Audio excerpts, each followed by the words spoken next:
حرنوس. مشتاق لها؟ ايه مهند اخ، لا تذكروني بحبيبي يعني بالقون نسيته، كان دمعة بطرف عيني والحمد لله بجيته.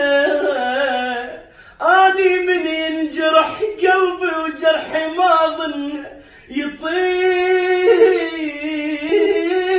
لحد يقول لي حبيبك اني ما عندي حبيب.